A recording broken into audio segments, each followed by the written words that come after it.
¿Qué tal, querida familia? Dios les bendiga, Dios les guarde. Es un placer nuevamente estar con ustedes por su programa Reflexiones con Sentido Común. Es un placer para nosotros estar una vez más con ustedes, poder compartir estas reflexiones con sentido común que nos ayudan a pensar mucho más allá de lo que está a simple vista y preguntarnos pues las verdades de las cosas. Hoy tenemos un invitado especial, Pastor Brito, en este caso sería yo, nuestros queridos conductores que nos han acompañado durante todos los programas anteriores, están en algunas responsabilidades y sabemos que Dios los está utilizando también durante estas semanas. Así que me presento, mi nombre es Luis Figueras, soy estudiante del 8º semestre de Teología.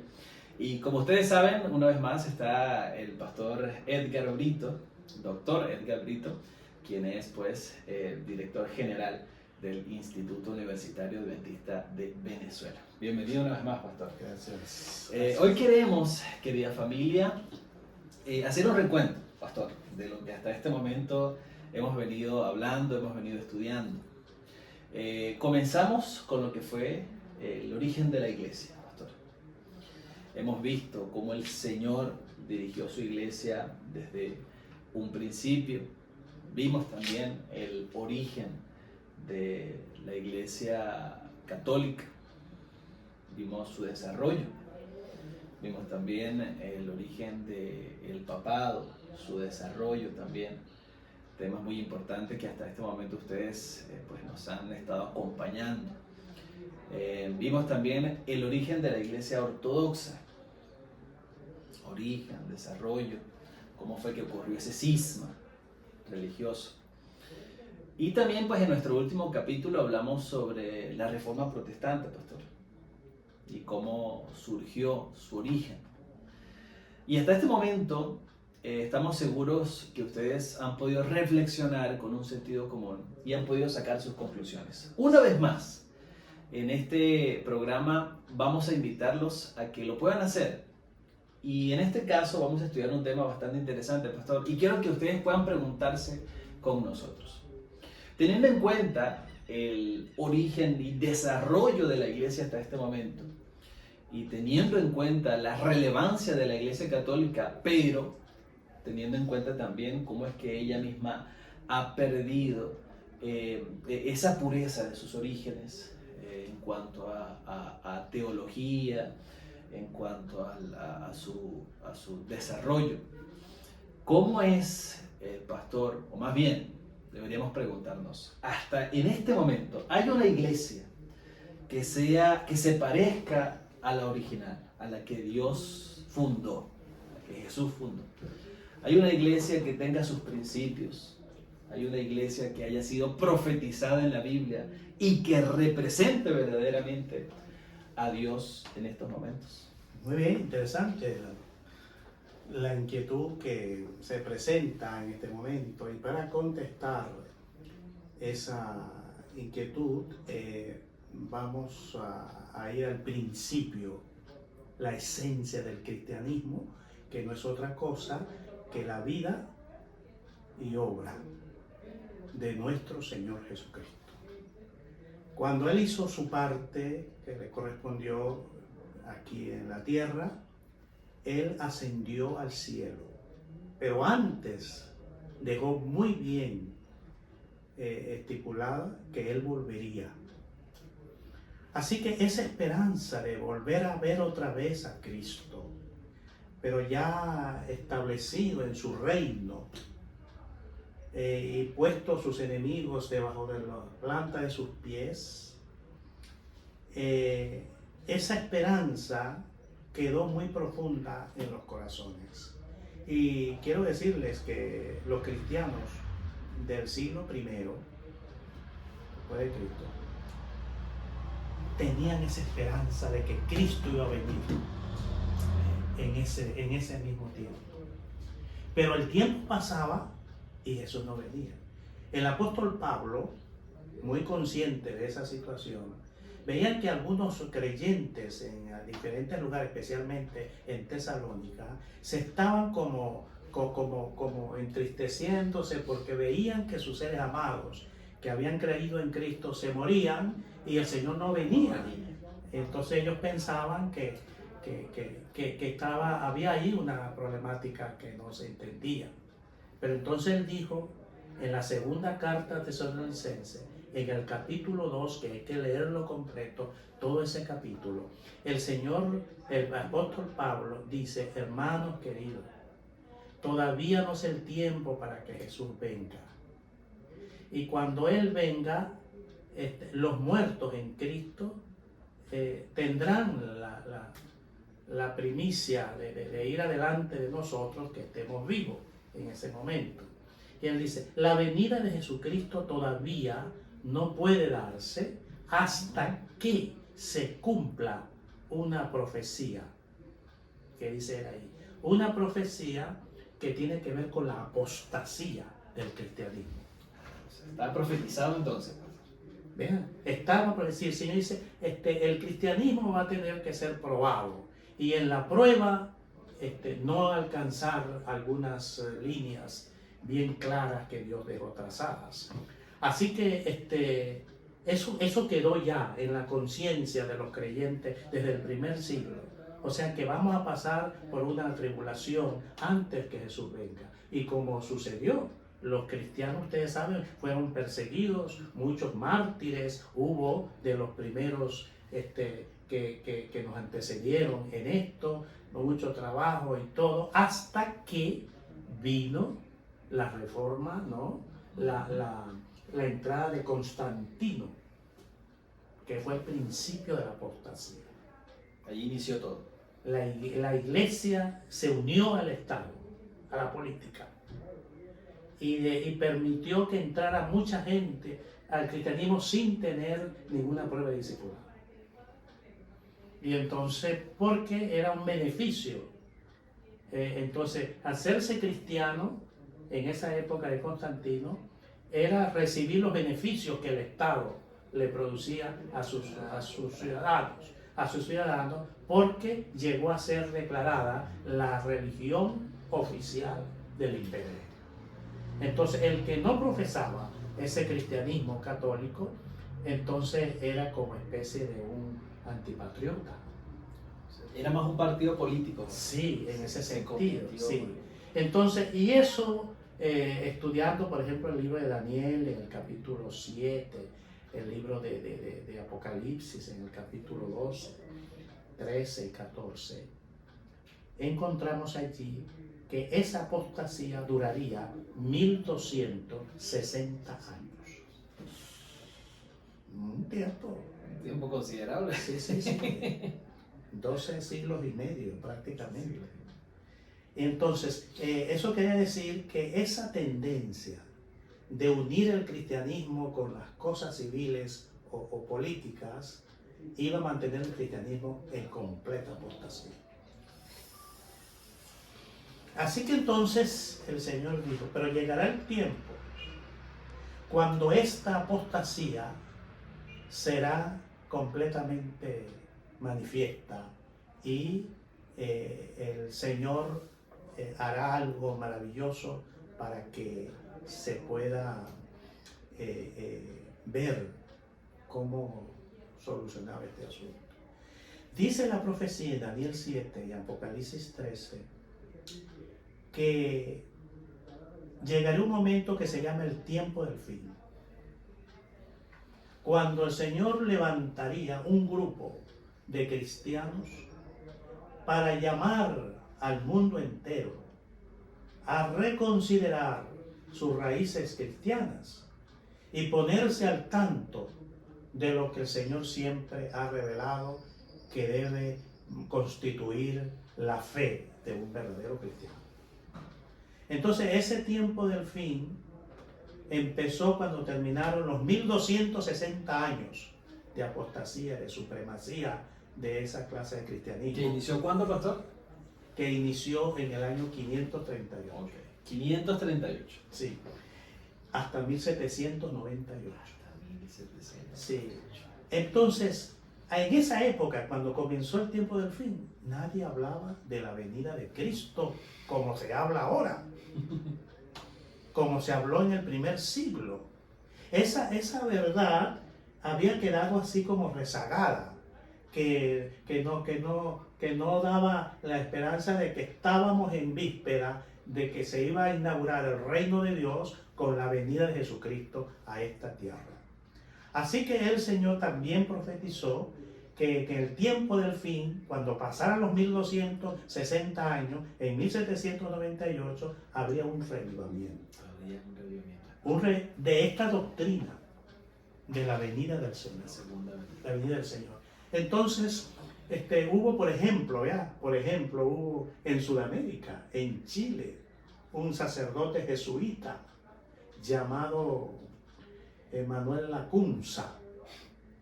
Escribió un libro porque él se puso a estudiar las Escrituras y descubrió que la venida del Señor estaba cerca. Y entonces escribió un libro en español llamado La venida del Mesías en gloria y majestad. Entonces, para que él no fuera tomado como un disidente y la iglesia lo hiciera pues aparecer como un apóstata, él puso un seudónimo en el libro. No puso el nombre de él entonces. No, se puso un seudónimo. Entonces, él de todas maneras, fue a Italia, allá fijó su residencia y apareció muerto sin haber ninguna explicación cómo se fue. Pero el libro de él cayó en manos de un estudiante de la Biblia inglés llamado Edward Irving. Como el libro estaba en español, él se propuso aprender español para caramba. Cuando él lo hizo así, entonces lo tradujo al inglés. Al estar traducido en inglés, bueno, fue una fuente de información accesible a una población bastante amplia. Y entonces eso fue creando como especie de un ambiente de que estamos en el tiempo previo a la venida del Señor. Después al mismo tiempo, surgió un misionero judío. Este era un jesuita. Ahora salió un judío que se convirtió al protestantismo. Estudió la escritura y encontró que la verdad de la segunda venida de Cristo había que predicarla, porque era el tiempo de hacerlo, porque estaba muy cercano, porque él como si calculaba con la profecía de Daniel 8:14, que dice que a los 2300 años sería purificado el santuario. Entonces él comenzó a predicar y se le conoce como el misionero universal, porque predicó en Europa, predicó en África, predicó en Asia y predicó en América. Y su temática siempre fue que la venida del Señor estaba cerca. Así que miren ustedes cómo el Espíritu Santo estaba trabajando. Ya llevamos 3 casos, pero el mejor de los casos que ilustra de que realmente la apostasía ya estaba teniendo su final era precisamente en Norteamérica. Hubo un reavivamiento en el conocimiento de la palabra de Dios y allí destacó un hombre llamado Guillermo Miller, que era un agricultor, había sido el capitán del ejército norteamericano, retirado, y era un hombre muy de sentido común. De sentido común. Yo no entiendo algunas cosas que se dicen del cristianismo. Se puso a estudiar la Biblia comparando texto con texto y descubrió a Daniel 8:14. 2300 años y el santuario sería purificado. Él interpretó que el santuario era la iglesia en la tierra. Entonces, interpretó también que para que la iglesia se purifique y quite todas las escorias que se han estado añadiendo con el transcurso de los siglos, solo por fuego. Y entonces dice, bueno, si la iglesia tiene que ser purificada por fuego, la única manera para purificar la iglesia por fuego es en la segunda venida de Cristo. Entonces él calculó, vio, tengo que encontrar el principio de dónde surgió esa profecía, cuándo empezó, 2300 años atrás. Y empezó a investigar con el libro de Esdras, por el mismo libro de Daniel, que decía que primero se iban a cumplir un periodo de ese mismo largo para la nación judía, y después quedaba el resto para los cristianos gentiles. Así que entonces él descubrió que Daniel 9, 24 y 25 dice que esa profecía comenzaría con un decreto imperial. Y ese decreto llegó, que fue el de Artajerjes, emperador de Persia, en el 457, que está redactado en Esdras 7. Entonces, ahí empezó eso, le sacó la cuenta. Entonces dice, si los primeros, como dice ahí mismo la profecía, 490 años fue para los judíos, ¿cuál era la señal de que ese periodo para los judíos se estaba ya cumpliendo? Apareció Cristo, bautizándose. Caramba. Entonces dice ahí la profecía que cuando Cristo apareciera como el Mesías, solo quedarían 7 años. 3 años y medio que predicó Jesucristo en persona. Después él ascendió al cielo y el Espíritu Santo bajó y tomó a los discípulos para que ellos terminaran la obra 3 años y medio. Y en el año 34, 490 años después de que empezó esa profecía, el Señor entonces dio el permiso a los creyentes judíos para que predicaran a los gentiles, y la iglesia de ahí entonces comenzó a hacer una unión entre gentiles y judíos. ¿Qué parece? O sea, todo eso, pastor, usted lo decía, ¿no? Fue un hombre con verdadero sentido común. Un hombre que no se quedó con, Ahora, con la incógnita. lo interesante del caso es que él ya descubrió el principio. Eso quiere decir que ya podía saber cuál era el fin. Entonces, ¿cuándo aplicó? Si ya le resto los 490, 2300 años que fue asignado para el pueblo judío, me quedan 1810.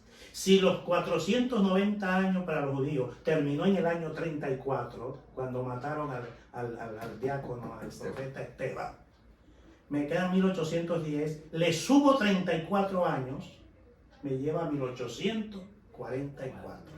Y él ahí empezó a predicar que la venida de Jesucristo sería en ese año. Y fue un reavivamiento Sí, extraordinario. extraordinario como no se había visto, no se había visto.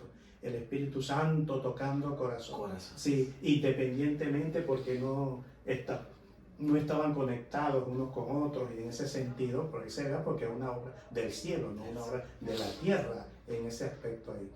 Pero cuando Guillermo Miller fue presionado para saber qué día de 1844 sería la venida del Señor, él no tenía respuesta, porque dice que la Biblia dice que del día y la hora nadie sabe. Yo, ¿cómo vamos a contestar eso de toda esa manera? De todas maneras hicieron un estudio y se dieron cuenta que, como dice la profecía, el santuario o el tabernáculo del Antiguo Testamento se purificaba en el día de expiación. Día de la expiación.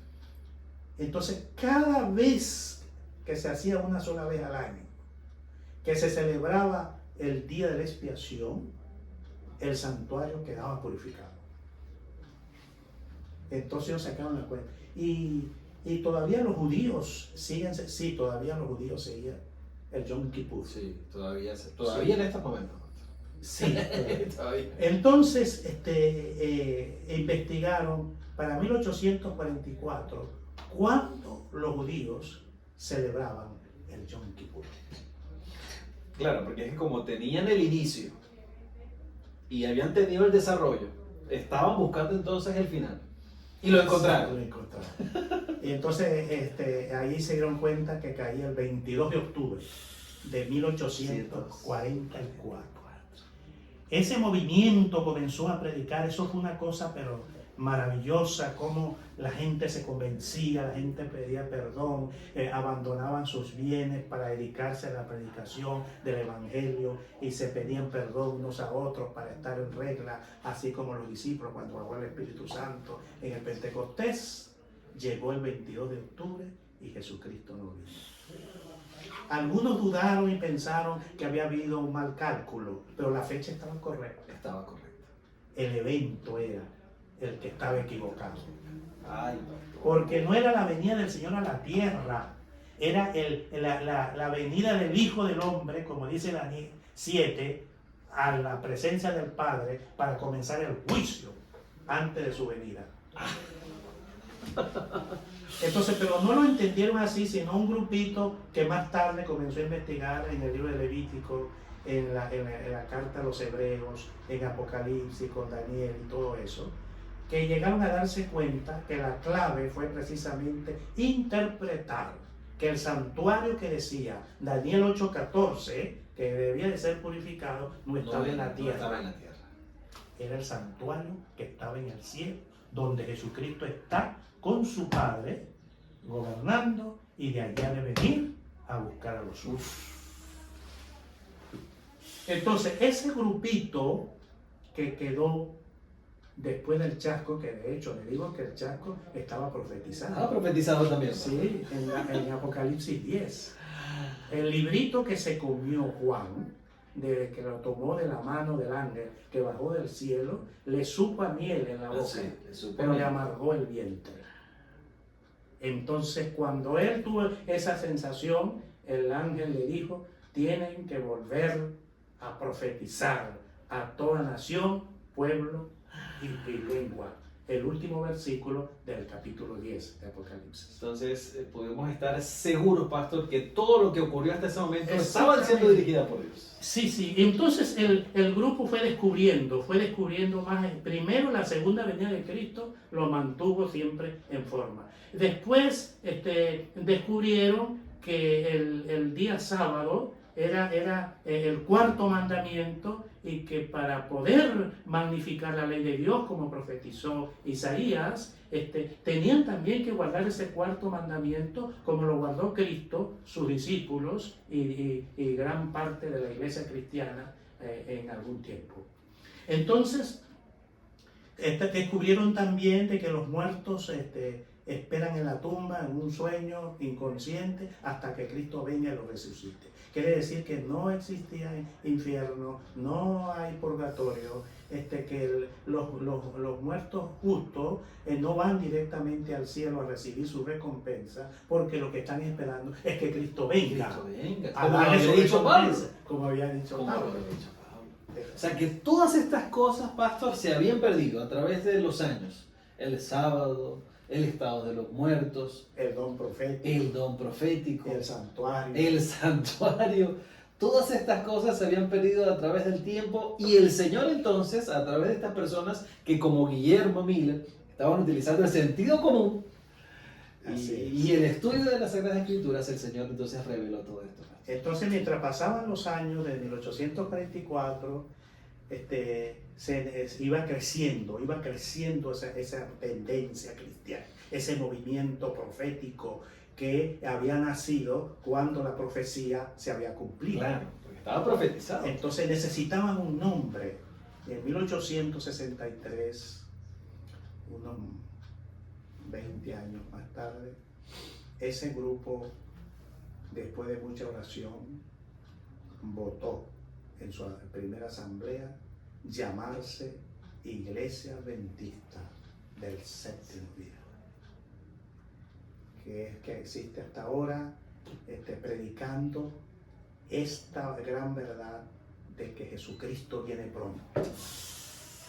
Ese es nuestro portaestandarte. Por eso se llama adventista, porque esa es su gran verdad, esa es su esperanza, ese es el mensaje para el mundo y para la iglesia cristiana.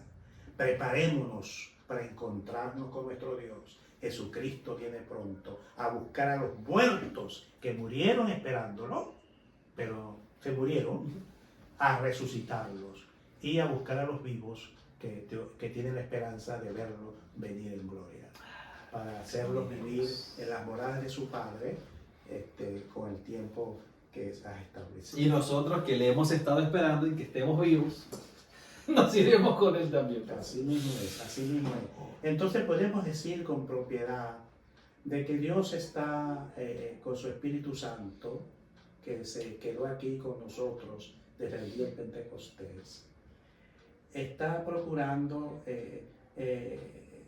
que no haya confusión. Ya si es verdad hubo una apostasía, el cristianismo se le generó, salieron muchas cosas que no están escritas en la palabra de Dios, están con tanta situación. Entonces Dios, sacando de esa apostasía ese grupo que ahora tiene casi 25 millones en todo el mundo, llevando el mensaje y que está haciendo mella en el corazón de las personas, está haciendo pues su trabajo, su misión.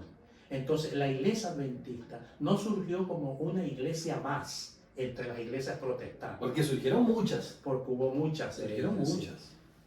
Pero no surgió para hacer lo mismo que están, sino con un mensaje, una misión clara, solamente que lo iba a cumplir la iglesia adventista. Las otras iglesias cristianas, bueno, siguen predicando, siguen haciendo la comisión evangélica que Jesucristo dijo, San Mateo 28, del 18 al 30. Sí, un mensaje general, porque pueden decir, no, pero los adventistas no predicaron, no, en el principio, primero la salvación, el evangelio primero. Bueno, quiero decirle que la reforma protestante de Martín Lutero ya había hecho ese trabajo. Los protestantes están muy bien claros de que la salvación solamente es por Cristo y no por obras, sino por la fe. Entonces, si eso estaba claramente establecido, ¿para qué la iglesia adventista se iba a poner a remachar sobre lo mismo cuando habían otras cosas que sí había que predicarlo para hacer resaltar precisamente esa verdad básica, que es la verdad más importante, alrededor de la cual irán las otras? La salvación por la fe en Jesucristo. En Jesucristo. Me emociona, pastor. Me emociona porque saber cómo es que el Señor ha dirigido todo hasta ahora y cómo es que podemos dilucidar de una manera clara que es el Señor quien ha instituido esta iglesia como iglesia suya, es algo maravilloso. Y ver, pastor, que hasta este momento estamos predicando esa verdad. Sí. Recuerdo hace algunos años atrás que usted me daba la materia de historia del cristianismo. Y un día pues me tocó exponer sobre la inminente venida de Cristo. Esa palabra que es poco conocida y que no entendía hasta que llegamos al día de la exposición. Y nos da esperanza, pastor, saber que la palabra inminencia significa que es algo que no se puede detener, que va a ocurrir sí o sí. Y esa es nuestra esperanza, que la inminente segunda venida de Jesús está pronta a ocurrir. Así es. Y cómo es que la iglesia adventista entonces porta esa gran verdad. Y tenemos ese desafío de compartir el mensaje a todas aquellas personas. Así que amigos que se están conectando para contemplar esto que decimos, vamos a concluir diciéndole lo siguiente. Es importante que le pongamos todo el sentido común a esto, porque estamos viviendo en un tiempo sumamente difícil. Se escuchan predicaciones diciendo que el mundo va a mejorar, que viene un progreso, 1000 años de paz en el mundo, que se va a acabar las guerras, que se va a acabar el hambre y toda esa cuestión. Pero según nos envía la Biblia, la profecía, el mundo, esta tierra irá de mal en peor. La solución para todos los problemas que tiene la humanidad solo va a ser posible cuando Cristo venga por segunda vez. Así que no hay más nada que estar pensando, ni estar esperanzado de lo que pueda hacer la población civil, lo que pueden hacer el progreso, los gobiernos, la tecnología, toda esa cuestión. Puede mejorar un poquito la vida, pero el asunto moral va a estar cada vez más contra el suelo. Y solamente en la venida del Señor vamos a ver por fin esa esperanza que ha tenido el cristianismo desde que se inició, de estar viviendo en un mundo donde no haya sufrimiento, donde no haya dolor, donde no haya muerte, donde no haya odio, donde no haya pecado, porque el pecado será exterminado en la segunda venida de Cristo, raíz de rama, para vivir felices todos los que lo aceptan como su Salvador Jesús. Amén. Bueno, querida familia, pienso que el tema de hoy ha sido un tema extraordinario, como todos los demás. Así que nos despedimos, pastor. Así es, bendiciones para todos. Que el Señor les bendiga y que el Señor les guarde. Nos vemos en una próxima oportunidad. Bendiciones.